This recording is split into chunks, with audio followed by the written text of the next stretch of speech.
The statements expressed in the following program are those of the speaker. They do not necessarily represent the views and opinions of the sponsor, the host, and/or OLAS Media. OLAS Media. This is Overdue Overtime, presented by Summer Schwartz. And now, here's your host, Justin Isaac.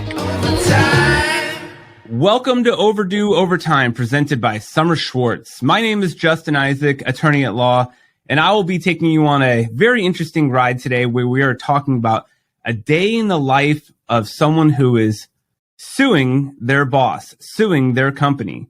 So I am also joined by Jason Thompson. Jason, thank you very much. This is our second episode together, and we had a lot of good information in that first episode. I'm really excited about this one as well. Good to be here, Justin. I'm looking forward to it as well. So you know what? Let's get right into it.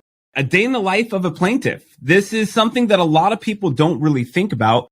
This is when we think about suing our boss, when we think about suing our company, when they've done something wrong, there is so much of a process that comes along with this that a lot of people don't take into consideration. And we're going to kind of go through the details because it might not be for everyone, but it actually seems like it's a little bit more straightforward than a lot of people would think. Is that correct?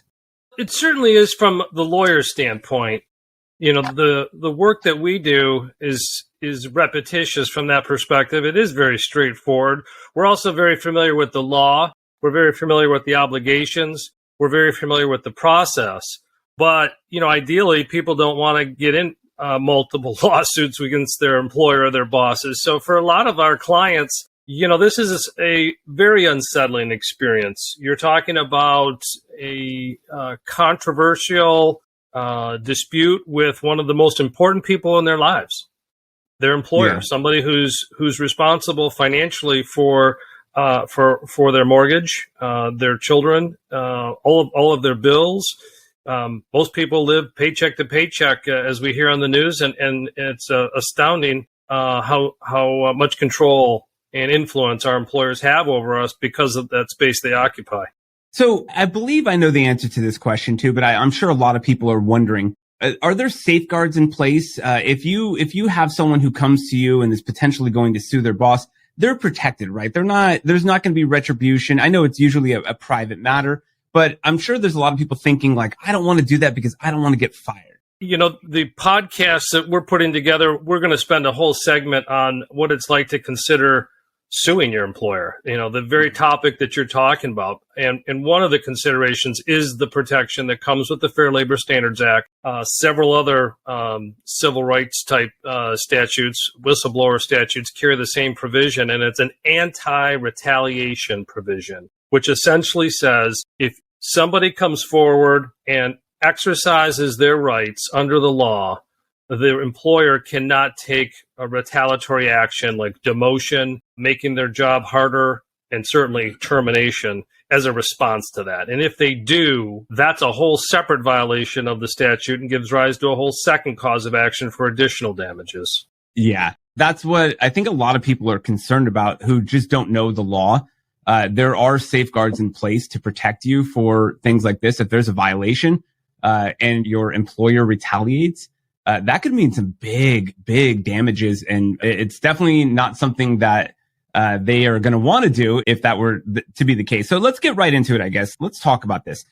Where do we start? How does this start off? And are we starting at the deposition phase? What kind of prep goes into a deposition before you are sitting down with someone who has their rights violated? Yeah, so today, what we're going to talk about is the point in the process where the worker has already consulted with their lawyer. They've already made the decision that they have a good case and that they want to go forward with the case.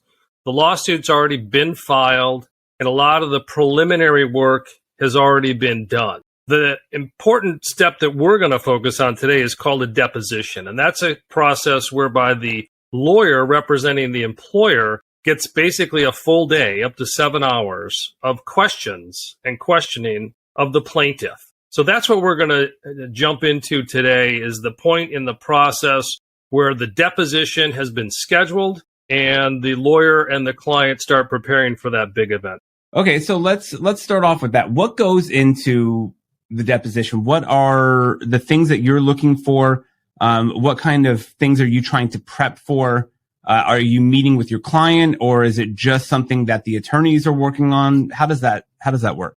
Great question. So in almost every case, we will have this event come up, and that's standard for these types of lawsuits. The deposition, like I mentioned a moment ago, is really a question and answer session. What's strange about it is, and part of the preparation for our clients is, we have to convince them that it's not literally a conversation. You and I are having a conversation right now. We can speak freely. We can exchange ideas. It's an organic process. The conversation can meander left and right. That's a disaster for a deposition on a lawsuit from a lawyer's perspective.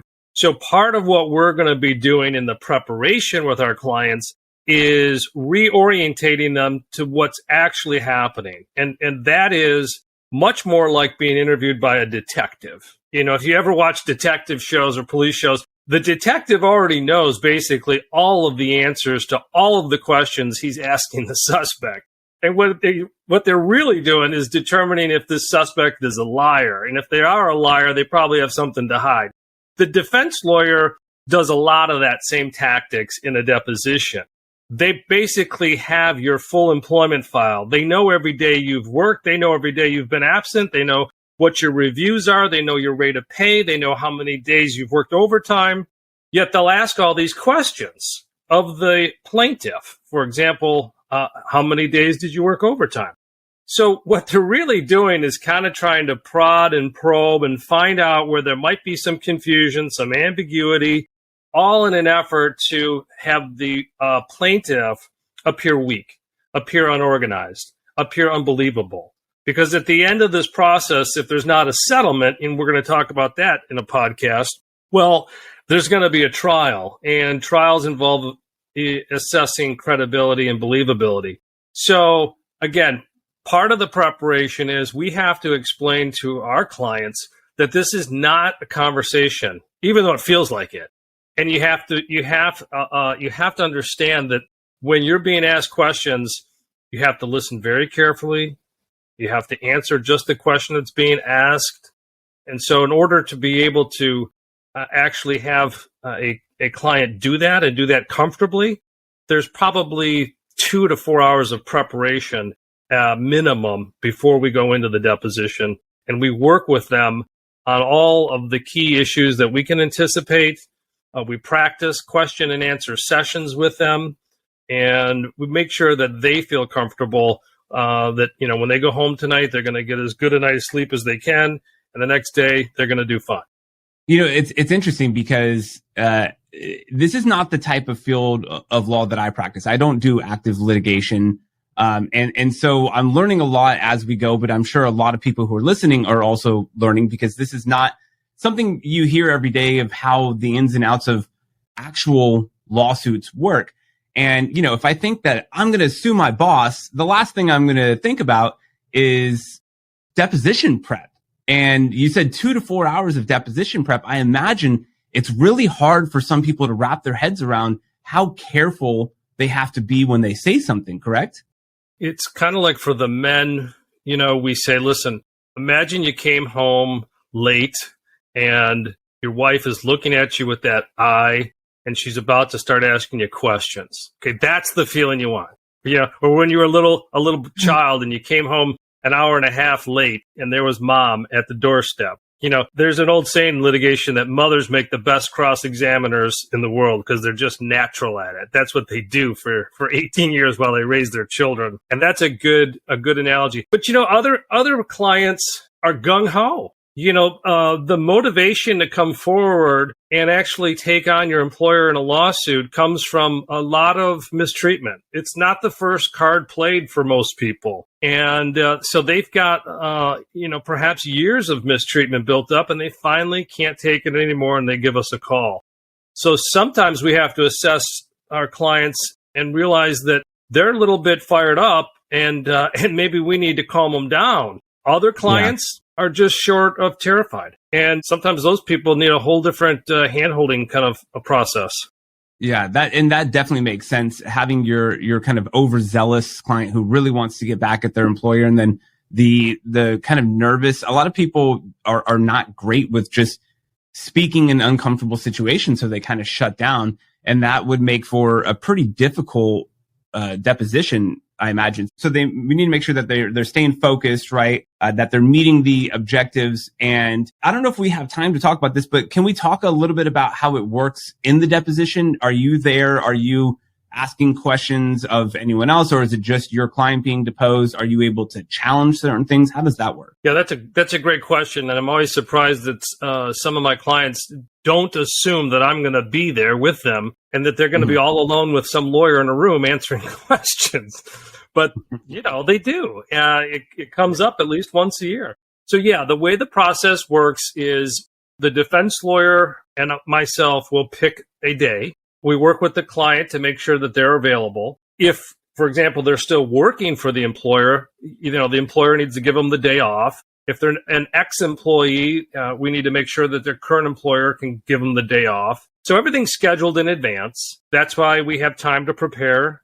Everybody's schedule is packed these days. So it's usually set out anywhere from 2 to 6 weeks in advance. We'll do the preparation leading up to that.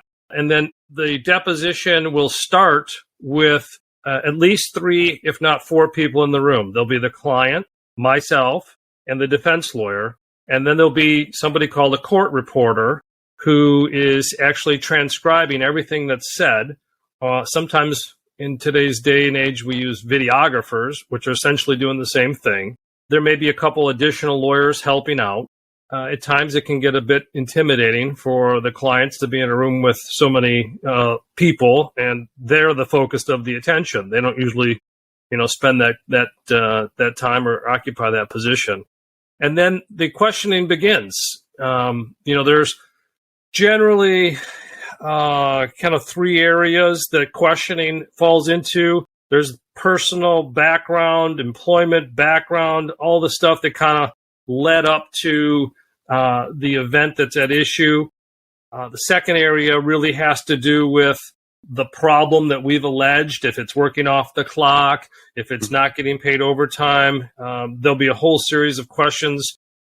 What did you do for your job? If your classification is an issue, whether you were an employee or an independent contractor, be a whole second kind of group of questions about that. And then finally, it usually comes back to the damages, and those tend to be more record driven in terms of how much you were claiming to be underpaid, and whether there was overtime involved or meal breaks missed. Yeah. But those are kind of the 3 main areas, and we touched on it earlier. Each one of these questions probably is something the defense lawyer already has the answer to. Lawyers are professional question askers. You're a very good podcast host in part because you're a lawyer, and you think through how words mean certain things. But as I learn in my life every day with my children and my wife, non-lawyers, real people, they don't think that way. They talk and they talk and they talk, and it's much more of an organic flow event. And with clients, you can't do that. We typically have them try very hard to answer questions with a yes, no, or I don't know. I tell them those are the 3 answers I want to hear the most. You're not going to get away with that for the entire deposition. When the lawyer says, describe for me the process of opening the shop and punching in, that's not a yes or no question. But the least we can do, the better. The less information we convey to that defense lawyer during the deposition, the better. So keeping it short and sweet is a lot of what we help our clients do. And then lastly, there's a pace to the deposition. 7 hours is a long, long time to be focused and concentrating on anything. We make sure during the deposition to generally take a break at about the 1.5 hour mark. In our experience, that typically is when people start to lose their focus. It's also well known to defense lawyers to be a very good time to start asking the really dangerous questions and see if they can get a slip from the plaintiff or an admission of some sort. So We also watch our pace. I'm always there watching my clients. Some are better than others at all of this stuff. Some can manage the stress better than others. So sometimes if we need a break in a half hour, we'll take a break in a half hour. But that's all the kind of stuff that we manage as the attorneys representing the clients. It's so interesting to think about something like that, because the psychology of fatigue really does come into play here. And just to recap, I'm speaking with Jason Thompson of Summer Schwartz, and we are talking about a day in the life of a plaintiff. But the psychology of fatigue is very interesting. I read a stat somewhere that said people who are sentenced before noon in a courtroom usually have like a 20 or 30% higher, sentencing or longer sentence than someone who is sentenced afternoon, because the judge has had their lunch. And we really don't think about things like that, but it's really important, because once you get to that hour and a half spot and people are starting to get tired, starting to get fatigued, they are more likely to answer incorrectly or maybe not adhere to what we're trying to do, which is, keeping the goals in sight, and do all that prep might just go out the window if someone is speaking for too long of a time period. And depositions to me are fascinating. I'm sure some people have seen depositions of, Donald Trump back in the day on YouTube, or like Lil Wayne, or that Texas attorney. I don't know if you saw this, Jason, who they literally stopped the deposition to fight each other. They got in a fight in the room. But those videos are just amazing, because you would think that it's a lot more straightforward, but it is grueling to go through, a 7-hour deposition. And I imagine it gets pretty hostile and kind of ugly at some points.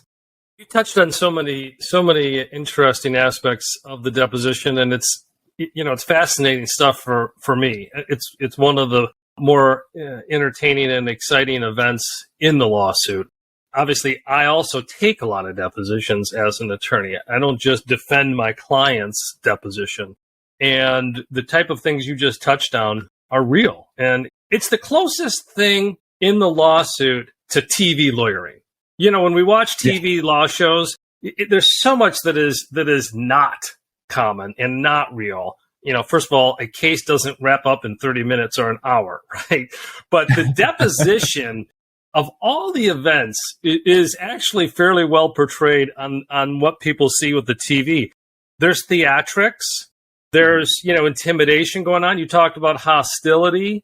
We often have clients who are deathly afraid of one particular supervisor. Every office has that person, right? And lo and behold, that person can come to the deposition. And you say, well, how could that be? Well, under the court rules, each corporation can have a representative at the deposition. And that's in addition to the lawyer defending the company. And so guess what? The smart defense lawyers, they'll spend time with their client, and they'll find out who, pushes the plaintiff's button, or who has a particular history with them.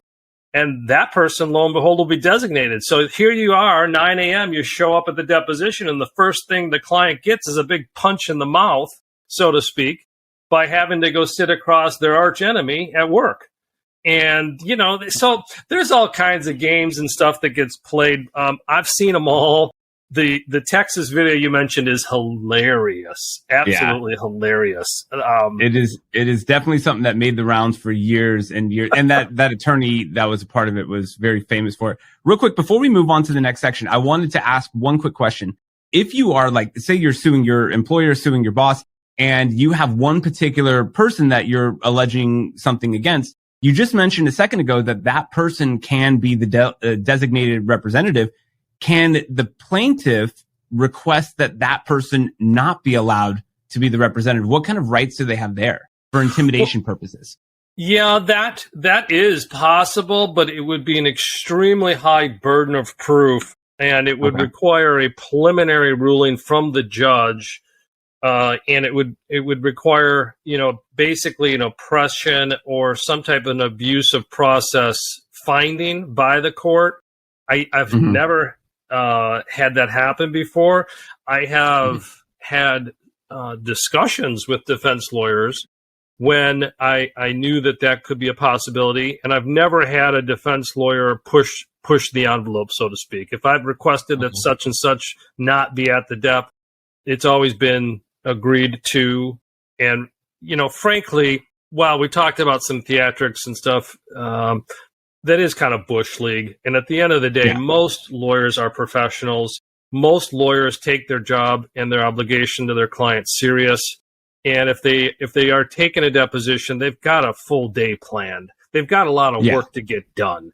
And so I've never had a lawyer, throw all that out the window just for some cheap thrills and theatrics.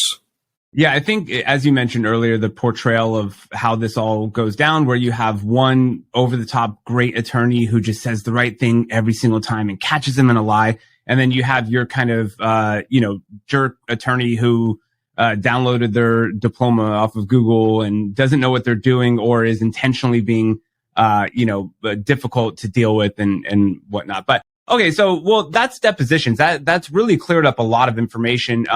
Where could we send people to go to learn more or to get more information about depositions? Well, I'm sure there's a bunch of videos, as you mentioned, on the internet. What isn't available on the internet, but they are pretty unique situations. And we spend a lot of time at Summer Schwartz with our clients, preparing them for the depositions.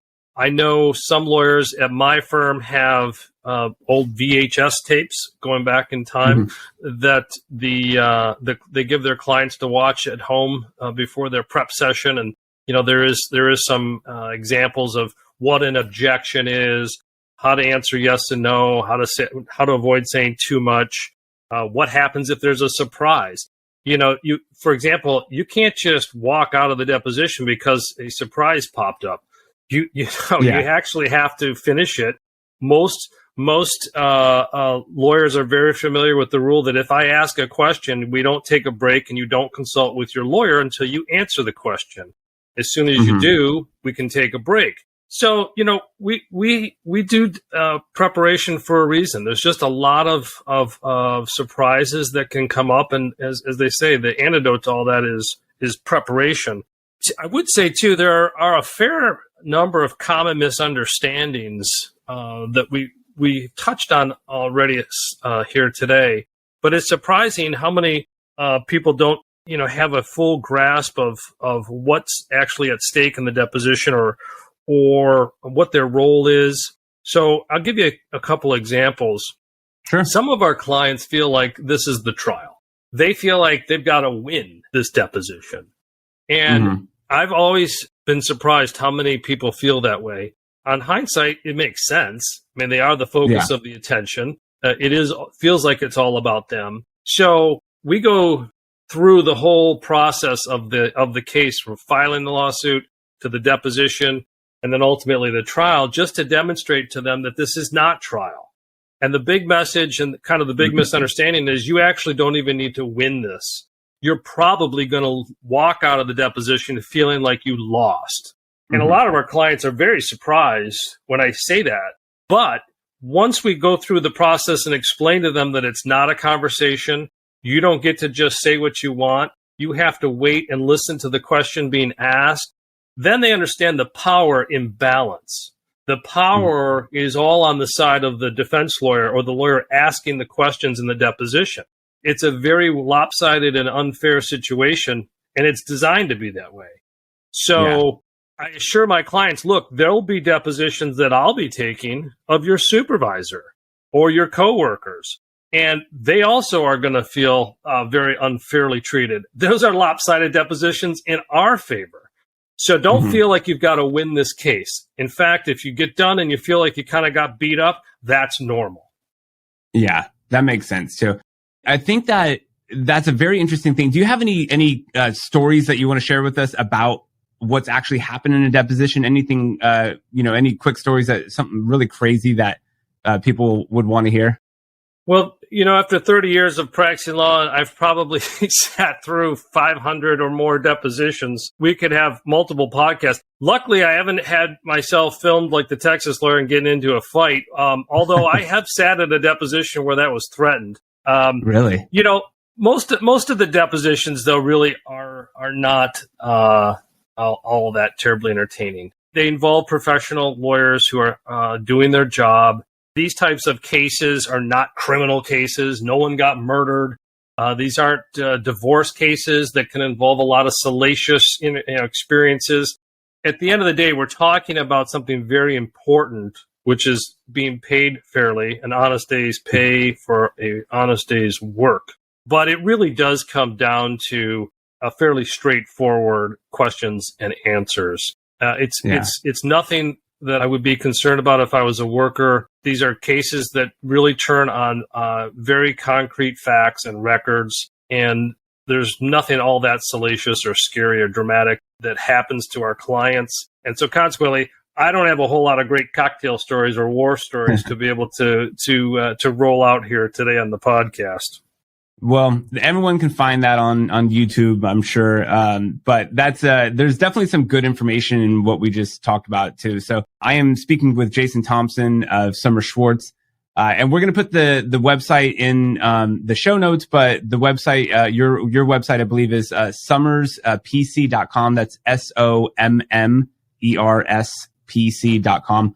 If you have a claim, if you feel like you need to sue your boss or your employer, and you need more information, it's definitely time to reach out and see if you have a viable case, because as Jason was mentioning, there's a lot that's going to go into it, and there's a lot of prep work, and we don't want your rights to be violated. So, after the deposition phase, what's next? Where do we go from there? It doesn't go straight to trial, right? And a lot of people think that everything goes to trial.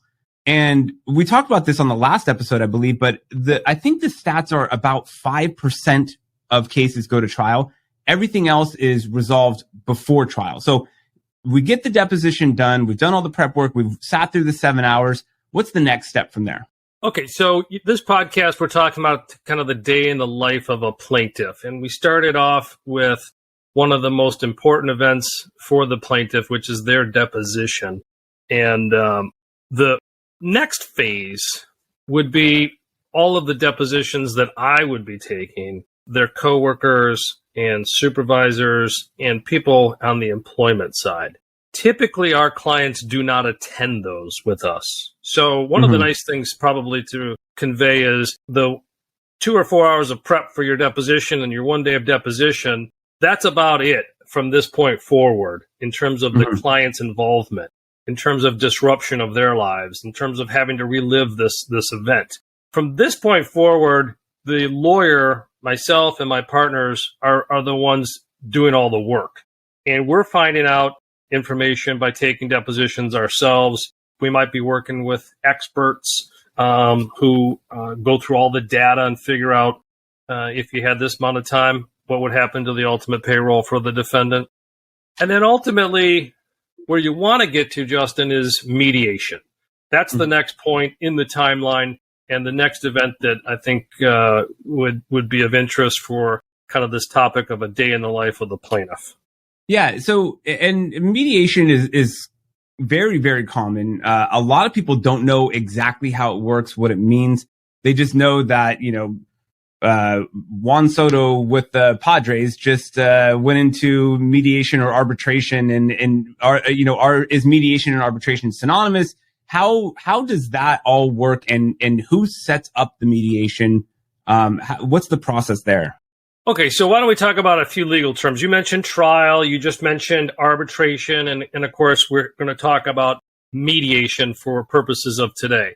So in reverse order, trial is what you see on TV and in movie. I think everybody realizes that. There's a jury or a judge who sits as the trier of fact. The judge oversees the calling of witnesses and taking of evidence, and ultimately, a jury deliberates, applies the law to the fact, and there's a guilty or innocent finding in a criminal case or a money damage award in a civil case. We're not talking about trial today.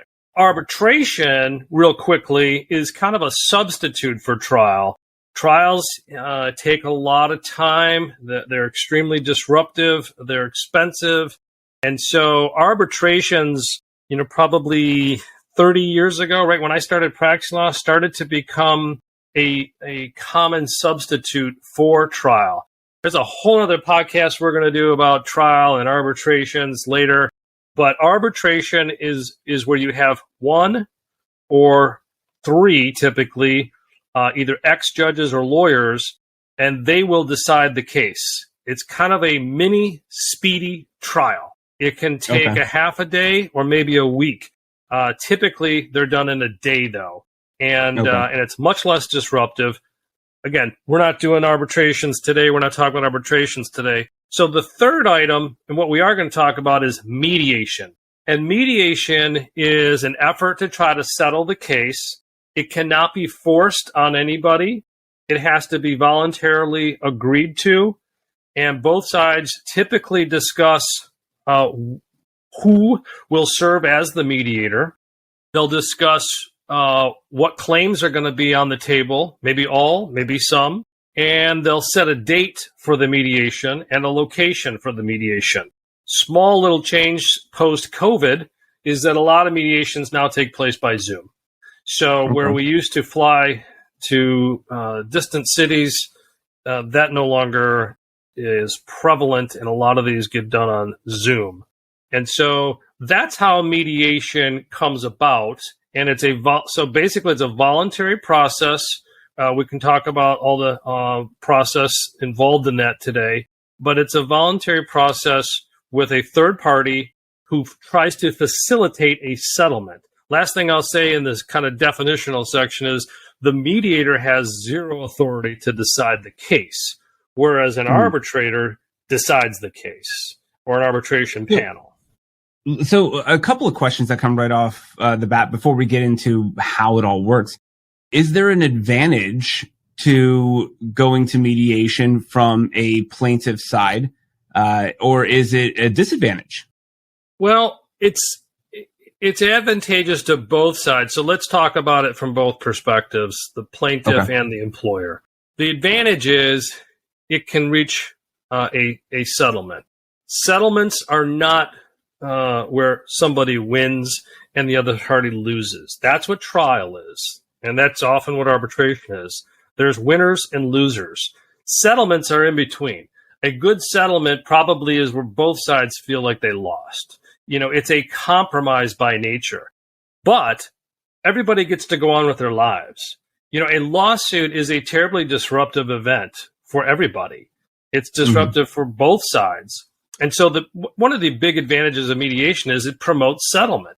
You know, it is an opportunity for everybody to check that day off on their calendar, get prepared to address the case, come into the exercise with an open mind, or as open mind as you can, be assisted by a third party who can help get past egos, frustrations, misunderstandings, maybe get past the lawyers who aren't helpful. You never know. And everybody really gets focused for the day. They're typically a day-long event, and gets focused on trying to get the parties to settle. It saves a lot of money in the end as well for both sides, mainly the defense and the lawyers getting paid by the defendant and the company. That saves them a lot of money. So there's a lot of advantages to mediation, and it really has become common event in just about every single wage and hour case that we file. So when you're choosing a mediator, I guess you said both parties agreed to the mediator. What are you looking for? Do you have someone that you usually will go with? Are they national? Are they state specific? How does that all work? Yes to all the above. So it's a very unique experience. There's not a one size fits all. Typically at Summer Schwartz, we handle class action cases or collective action cases that involve many workers. It could be hundreds, tens of thousands.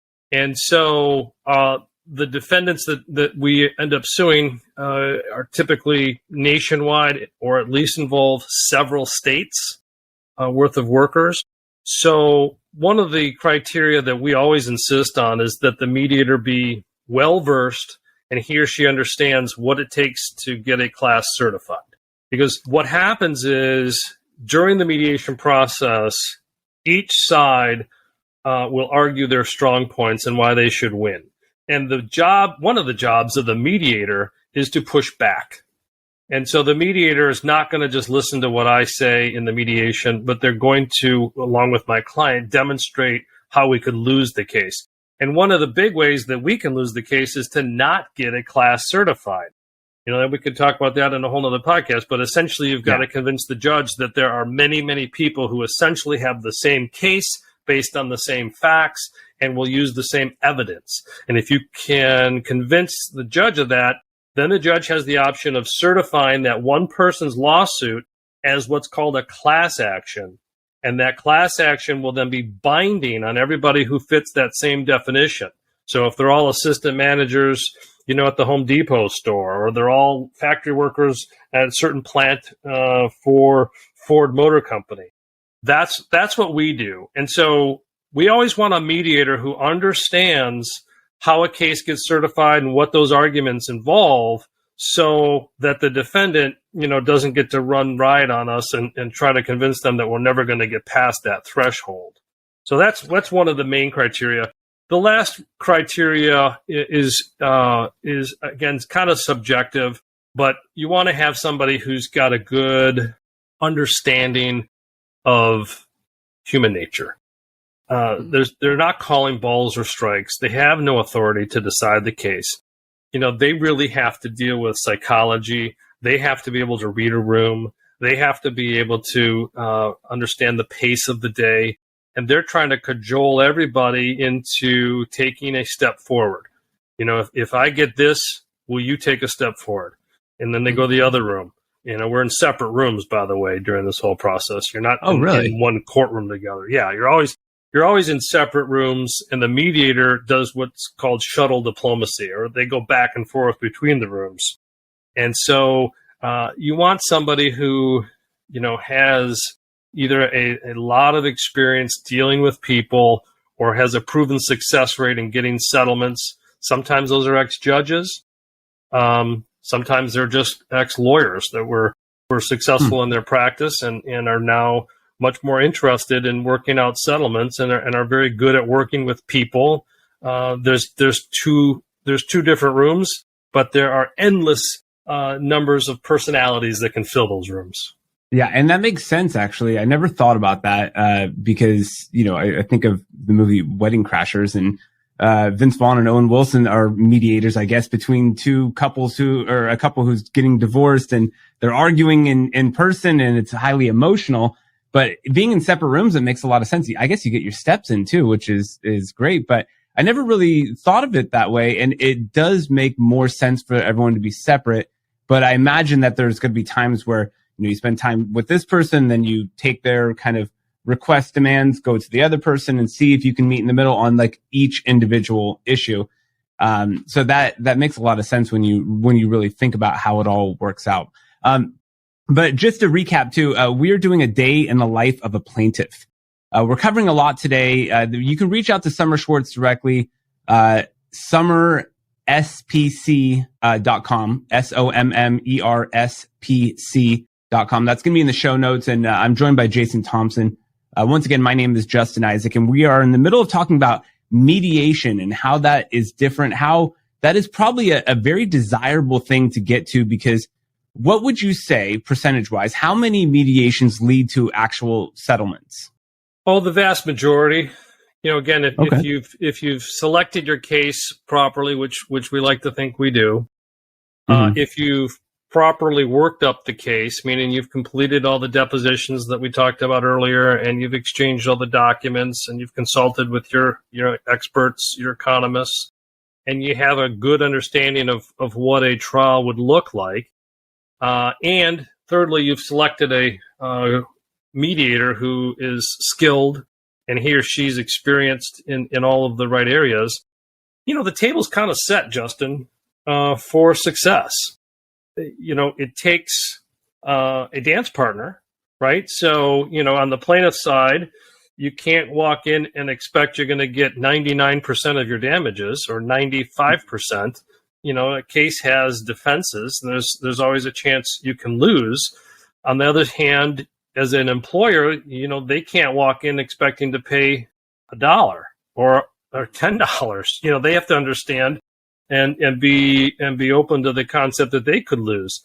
If all those things come together, then you should be able to settle the case. And I would say that we probably are successful in our mediations 90% of the time. Now that might seem kind of high, but that would account for cases that for whatever reason the judges have already kicked out and we've lost. That would account for cases that we might settle before mediation. I mean, some are just easy cases and they just need to be kind of processed. So by the time you get those off of the table, I think we're probably close to about 90% success in our mediations. Yeah, I imagine that it's advantageous to everyone, because lawyers are very expensive. We want to expedite the process. No one likes going through trial. It's stressful. It's terrible. And mediation is ideal when you have a situation where you can kind of wrap things up pretty quickly. It sounds like, in the negotiation process between the two rooms, it's probably a day, like similar to a deposition where it's long and it's stressful. But if you both parties who are kind of like, all right, I can budge here and I can budge there, it almost feels like when you go to mediation, everything is common sense at that point. Like, let's just get through this. Let's not be emotional. Let's, resolve our issue and kind of go our separate ways. But do you have in the mediation, do you have your clients with you? And if they are with you, I'm assuming they're with you because you have to ask them if they're willing to concede on certain things, but it's not the same prep as a deposition because you're not in the same room. Yeah, it's always important for us to have our clients either with us physically or reachable by phone, because what typically happens is we get to the point where there's some type of a compromise to be made. It could be that some of the claims are going to be dismissed and not paid. Others are going to be paid. It could be that some states are going to get paid more because they have better laws than others. It could be that the time period shrinks. Instead of 3 years of wages, it's going to be 1.5 years. These are all examples of compromise. And so when we're representing a group of workers, a class in a class action, we don't just have one client to address. We don't just speak with one client or take direction from one client. Our responsibility is to the entirety of the class. So the client is there either physically or at least by telephone to serve a couple purposes. Number one, nobody knows the facts better than the actual client. They worked at the shop or in the industry. They understand who's on the other side of the case. They have the best factual experience available. And so they often help spot, areas that perhaps the mediator isn't catching or misstatements that the defendants have made that for some reason still haven't come up during the case. And so they're very helpful that way. The other way that they're helpful is they are kind of the sounding board for what's a fair compromise. The law doesn't just let the lawyer settle these cases. If we get to the point where we think that's a fair compromise and that, in our learned opinion, a settlement should go forward and should be reached, we express that to the clients, but ultimately they get a say and they get to say, you know what, this isn't fair, this isn't enough. Maybe we don't settle that day. Maybe the mediation goes on to another day. But ultimately, the judge is going to want to know from both of us, from the lawyer, the class action lawyer, which is me, and from the class representative, the plaintiff, what their view is. And then ultimately, he or she, the judge, has the final say on whether or not that settlement is going to be approved. They all need to have court approval. So, we need to be able to tell the judge at the end of the process that the client was involved, how they were involved. The client usually fills out a declaration, a written set of statements as to what they did as the representative, that they oversaw the case, they monitored the case, they were kept advised of the progress, they had their questions answered, whether they attended the deposition, whether they attended the mediation. and ultimately that they understand this is the settlement, X, Y, and Z, and that they approve it. So, it's an important role, and it's an important time for somebody who has an important role during that mediation. And I guess that leads me to the next kind of question, because we started off talking about depositions. We're talking about mediation at this point, and we're kind of getting towards the end of a quote unquote a day in the life of a plaintiff. We've had those first two kind of parts of their case, and the final part of the case, after you get through mediation, say mediation is successful, you kind of alluded to that the judge has to really sign off on everything. The plaintiff has to, or the class representative, if we have a class certified in a class action lawsuit, the judge is going to, you mentioned that the judge would speak to the attorney, you, but also the class representative, to make sure that this is exactly what they want, that their rights are met, and that they've done everything in the best interest of the class, I would assume. Has there ever been a time, sorry, I know I like these specific examples. Has there ever been a time where you went through the whole mediation process, you had everything agreed to, and then the class representative kind of changed their mind the next time they spoke to the judge when it came to the concluding process? Has that ever happened? Yes, and it's never a good day. No, it doesn't sound like it would be. No, it's not a good day. Imagine you're 2-3 years into a lawsuit, and the time you've put forward, from both parties' perspectives, from the class representative client's perspective, it's a bad day. From the lawyers who have worked for free for 2 or 3 years, we don't get paid. We work on a contingent fee, like all plaintiff lawyers, and we've probably put in anywhere from $20,000 to $100,000 of our own money to fund the lawsuit.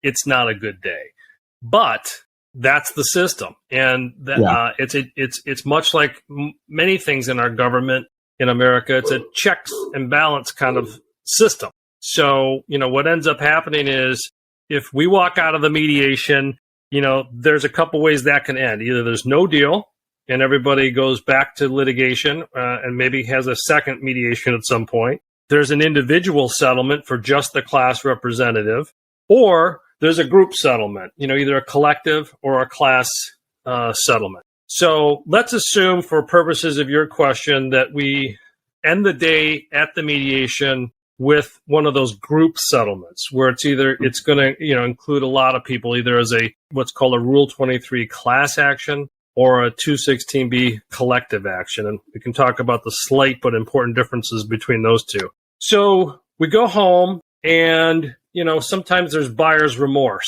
You've heard that phrase before. Someone buys something and they later go, "Okay, I don't think I should have done that." Well, if the client has that, they usually let us know, and so we'll engage in some conversations with them, kind of remind them about all the problems of the case, and why we compromised. And usually that works because, again, if you've set the table properly before the mediation, you've done the preparation. Everybody is prepared to compromise, and you have good lawyers, and you've taken enough depositions, you are set up for success. And if success happens, it probably happened for a good reason. You didn't just stumble into it. You didn't just have a bad day.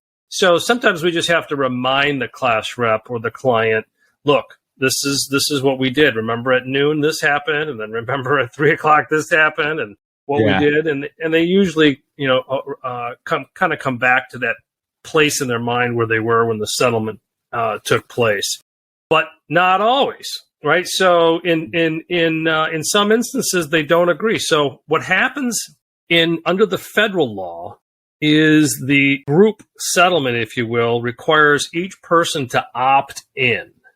So they actually have to exercise their right once they hear about the settlement to actually opt into it. There's a variety of ways they can do that, and times they can do that in the case.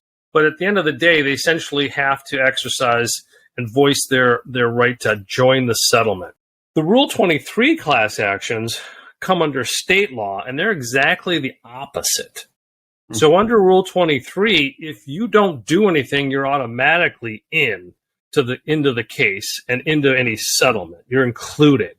There, If you want to be excluded, you have to send in a form, and it's called an opt-out form. And you have to exclude yourself by a certain deadline if you do not want to be part of the case or do not want to be part of the settlement.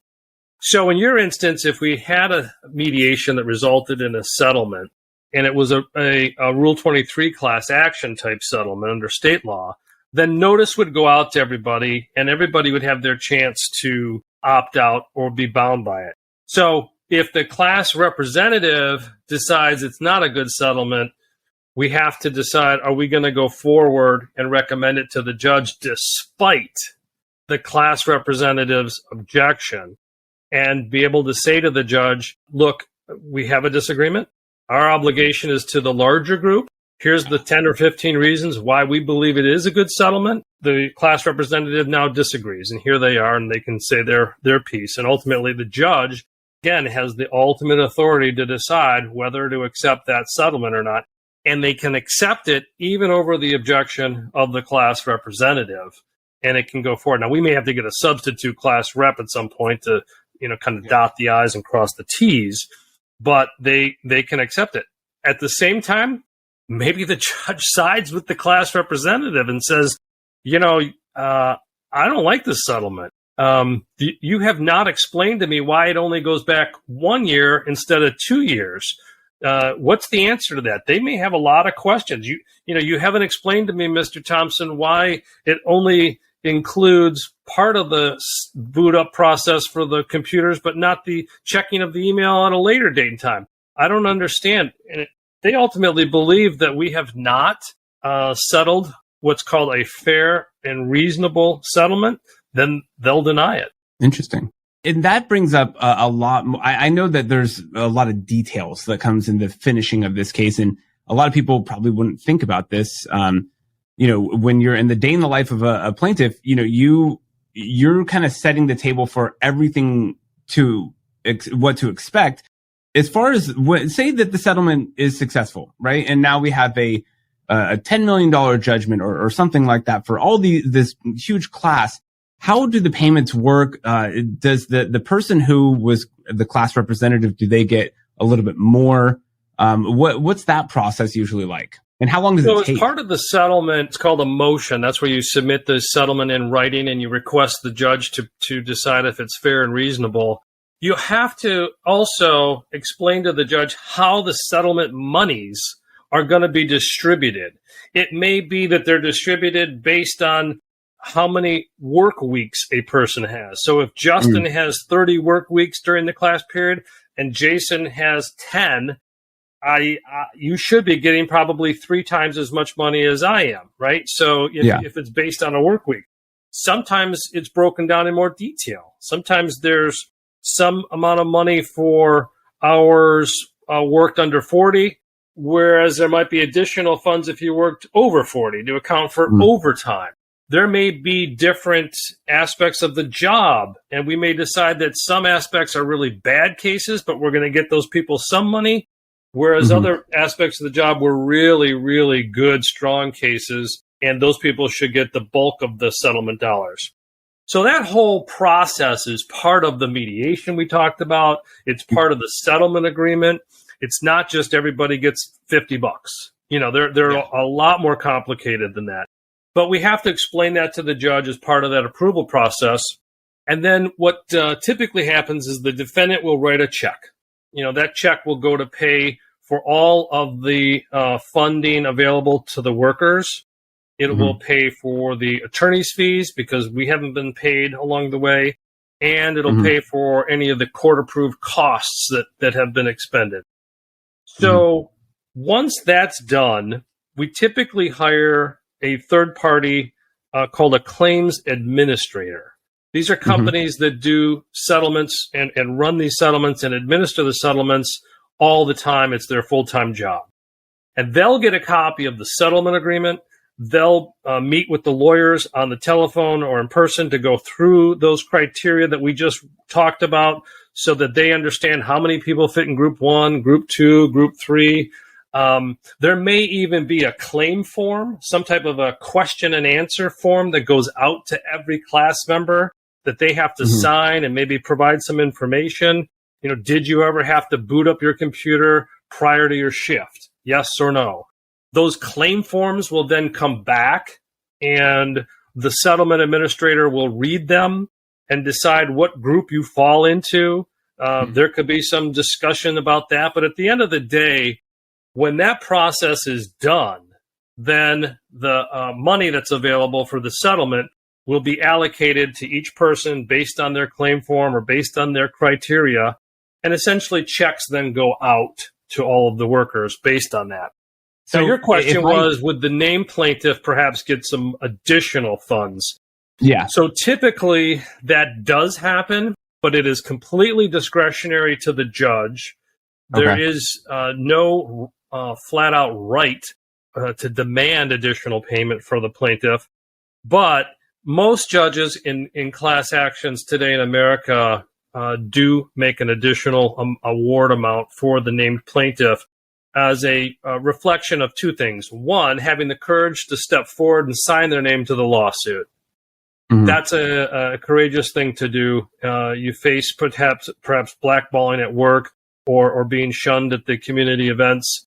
That's something that the courts understand is necessary in order for these laws to be enforced. They don't just self-execute. Someone actually has to file that lawsuit and actually win. And then, of course, the second piece is how much time they've spent. Did they just talk to the lawyer for a half hour and 3 years later there's a check? Or did they actually have to spend time explaining the job, explaining the steps that were necessary, explaining the documents? Did they sit for a deposition? Did they prepare for mediation? Did they attend mediation? The more that we can demonstrate that the class representative actually did to assist the case, the more likely it is that the court will award that additional payment that you referenced. And if I were to get a check, say I was a part of a class action, am I paying taxes like I normally would on wages? Absolutely. Yeah. Absolutely. These are wage and hour lawsuits. And in America, there's only two things, right, that are certain: death and taxes. And so wages are taxed. We have two options on how to characterize the payment. On an earlier podcast, we talked about how the law provides for liquidated damages or double your damages. Mm-hmm. So half of the damages are arguably penalties that aren't wages. And most tax experts would tell you that that's not taxable. So we typically divide, say, your $2,000 check, your settlement check, mm-hmm. as half wages and half penalty. And then you would get a W-9 for your wage portion of that. And it is mm-hmm. taxable. At the same Makes time, sense. The employer has to pay withholding on these as well. So there's a withholding provision whereby the employer would contribute that part of the taxable amount owed on the settlement as well. Wow, there's just so much that goes into this. It's crazy. Like the fact that we started the beginning of this podcast talking about depositions and then mediation and now settlement. I feel like I'm ready to go through with a lawsuit. I'm just joking, of course. But it's really interesting because no one really gets this kind of breakdown. No one thinks about the details of if I'm going to sue my boss, if I'm going to sue my employer, all these things go into it on the attorney side, on the plaintiff side. A day in the life of a plaintiff it could be very, very stressful. It's not just a day, that's for sure. It's we probably should have named it a week or a month in the life of a plaintiff because it's such a lengthy process that has so many checks and balances to make sure that there's a lot at stake here. We want to make sure everyone is not having their rights violated, and through the whole process of the court process too, of not having their rights violated as well. So this has been an eye-opening episode for me. It's really interesting, and thank you, Jason, for everything. I really appreciate all the information. I have so many more questions. I just know that we're going to have so many more episodes to talk about them. I have to kind of hold them back right now. Well, I'm glad you came up with this topic, Justin, and everyone should know it was your idea. And when you came up with that title, I immediately had the same reaction that you just voiced, which it's not a day. But then as I thought about it more, the plaintiff's involvement in these lawsuits is really a series of days. And kind of what we talked about today in an earlier podcast are those days, those specific events. The deposition is a day. The mediation is a day. So, the topic is fantastic. I think breaking it down into bite-sized days is not only something that's manageable, but it actually fits. And most of our clients find at the end of this process, even if it does take 2 solid years, really was worth it. It was not that terribly inconvenient. They were, of course, well represented. I mean, we take very good care of our clients. They're very important to us. And at the end of the day, as I said, these laws are not self-executing. The only thing that stands between an employer, a company that's trying to steal wages from their employees, and accountability is a worker who says, I'm standing up for this. I'm going to go forward and blow the whistle, if you will. And we really are doing the final work to hold these employers accountable and make sure that people are paid for every hour that they work. And we can't do it without clients. If the client isn't feeling comfortable and understanding the process and willing to come forward, then there is no accountability. And every business that I've ever been associated with, anybody I've ever talked to that runs businesses will tell you that one of the largest costs is labor. And so there's a natural incentive to cheat, to maybe cut corners or just outright steal from the workers. And that's why this law was passed back in 1938 and why it's still alive today. And that's why you guys are here, to make sure that those laws are enforced. So if someone is listening to what we just talked about or has heard anything that really piques their interest about maybe needing to bring a suit against their boss, their employer, where would they go to find you? So our website is easy to get a hold of. It's www.sommerspc.com. And we have a bunch of information. We have videos. We have past cases, of course, bios from all of the lawyers. And anybody who wants to go to sommerspc.com should be able to find out more than they ever wanted to about wage and hour lawsuits and how they work. I think a lot of people probably want to know more, which is why we're going to keep doing these podcasts about and episodes about this information, because there's just a lot that goes into it that people don't even think about. And you guys have Facebook, Twitter, LinkedIn, YouTube, and the variations of that. I'm sure they can find that on your website. We'll also put all of that information in the show notes too, so you can just hopefully go directly to those social networks to get a hold of you guys and get more good information. Absolutely. So thank you everyone for joining us. My name is Justin Isaac. Once again, this is Overdue Overtime, presented by Summer Schwartz. I've been joined by Jason Thompson, where we have talked about a day in the life of a plaintiff. Thank you everyone for listening. We appreciate it, and we'll see you next time.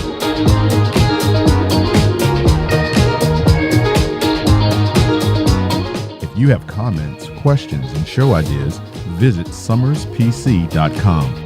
Overdue Overtime is produced at the IBC Media Lab in San Diego, California. Your host is Justin Isaac. Jessica Garcia serves as General Manager, while Elia Ramos is the Creative Director. Lena Alvarez assists with production, and Chad Peace is President and Founding Partner. This has been a presentation of Summer Schwartz on the Olas Media Network. Olas Media.